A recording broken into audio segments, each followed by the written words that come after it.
Bagaimana seorang guru itu dapat meningkatkan kesadaran siswa tentang pentingnya kurikulum merdeka dalam meningkatkan kualitas pendidikan? Kurikulum merdeka, guru siswa itu bisa belajar tidak hanya di lingkungan kelas saja, di dalam kelas. Misalkan ya kita bisa menggunakan lingkungan sekolah itu sebagai tempat belajar, sebagai media belajar. Bahkan kalau misalkan perlu dilakukan online learning, itu kan tujuannya lebih fleksibel dalam apalagi dalam kurikulum merdeka ditekankan proses pelajaran itu diharapkan bisa sesuai dengan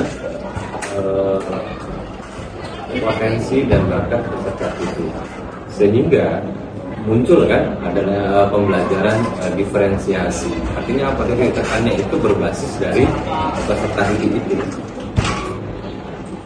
Setiap peserta didik itu kan memiliki bakat, potensi dan kemampuan yang berbeda-beda dari yang satu dengan yang lain. Oleh karena pembelajaran yang dilakukan titik tekannya adalah pembelajaran diferensiasi, sehingga sebelum melakukan pembelajaran guru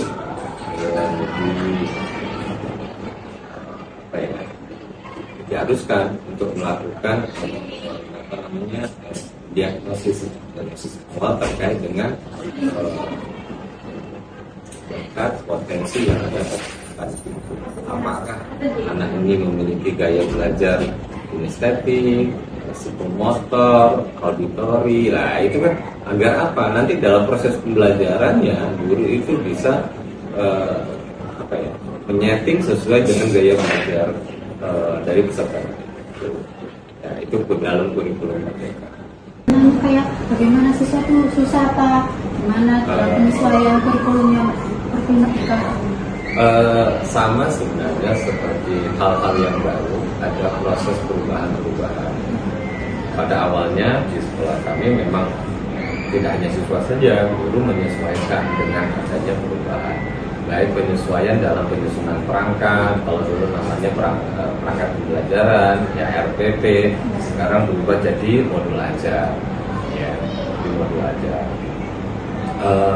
Kemudian kalau dulu ada namanya ulangan harian, sekarang berubah jadi formatif.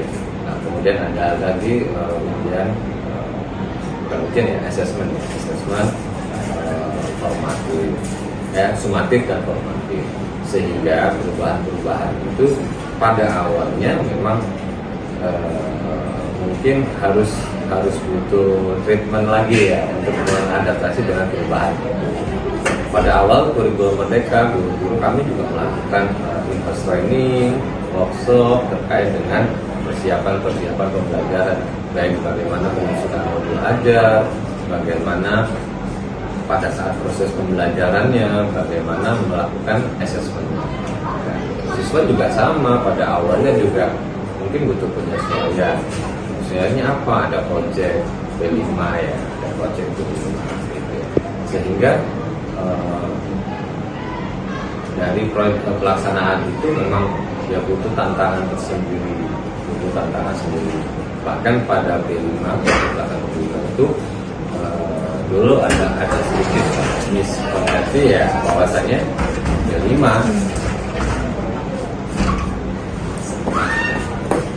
itu ada yang berpikiran orientasi pada produk, pada hasil. Padahal B5 dilaksanakan tujuannya itu apa? Peningkatan karakter, soft skill dari peserta. Jadi tujuannya adalah peningkatan karakter. Pada dan batas manusia dan hingga peningkatannya adalah pada karakter. Itu tantangan, sehingga memasuki pada periode kedua, tahun kedua, kita kan baru 2 tahun di sini. Jadi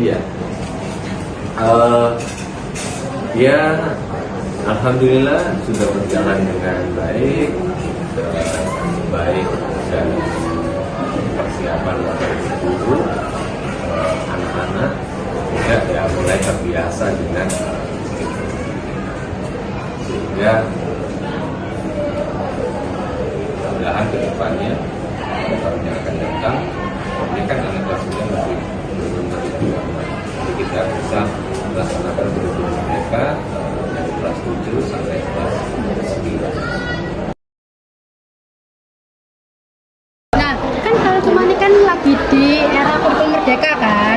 Nah, ada nggak sih kayak kesulitan-kesulitan yang kalian hadapi waktu kurikulum merdeka? Kayak tugasnya banyak atau apa? Bisa dijelasin nggak? Jadi dari kurikulum merdeka ini lebih banyak kerja kelompoknya. Kalau semisal nggak kerja kelompok itu kayak nilainya nggak dapet gitu kak. Kayak gitu kayak setiap kali kerja kelompok pasti ngeluarin budget yang lumayan juga gitu. Terus tugasnya itu nggak ngira-ngira gurunya kayak langsung banyak banget gitu. Itu dari saya sih kak. Terus kalau untuk yang lain ada nggak kesulitannya kayak keluhannya? Keluhan saya ya ini budgetnya lumayan besar buat ngeluarin P5 doang, terus banyak jam kosnya sering. Gurunya jarang masuk ya? Ya ada yang jarang masuk, ada yang lumayan sering. Selain banyak budgetnya, saya sendiri sedikit sulit memahami tema yang diberikan sama guru. Kadang sedikit sulit, kadang enggak. Kalau kesal saya biasanya kalau misalnya P5 itu kan ada kerja kelompoknya, tapi terkadang itu anak-anak yang lain itu kurang bisa untuk bekerja sama satu sama lain gitu, jadi sulit memahami satu sama lain. Banyak beban kelompok ya? Iya banyak banget. Terus kalau dari kalian nih lebih suka kurikulum merdeka atau kurikulum K13? Kurikulum K13 lah. Iya, ya jujur kita lebih suka kurikulum ke-13 karena kurikulum ke-13 itu nggak terlalu membebani kita gitu, hanya ya nggak terlalu banyak tugasnya lah gitu. Terus kalau yang lain lebih suka kurikulum K13 atau K13. Kurikulum K13 karena lebih fokus ke nilai akademik, jadi bisa meningkatkan nilai akademik kita. Ya, saya juga lebih suka kurikulum K13 sih, karena selain nggak ngeluarin banyak uang, juga nggak terlalu banyak jam kosnya. Jadi kita fokusnya ke akademik buat anak, buat naik kelas. Ya.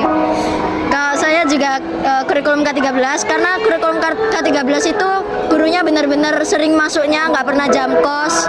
Apalagi kalau buat tugas itu nggak terlalu banyak gitu, jadi nggak keberatan kitanya.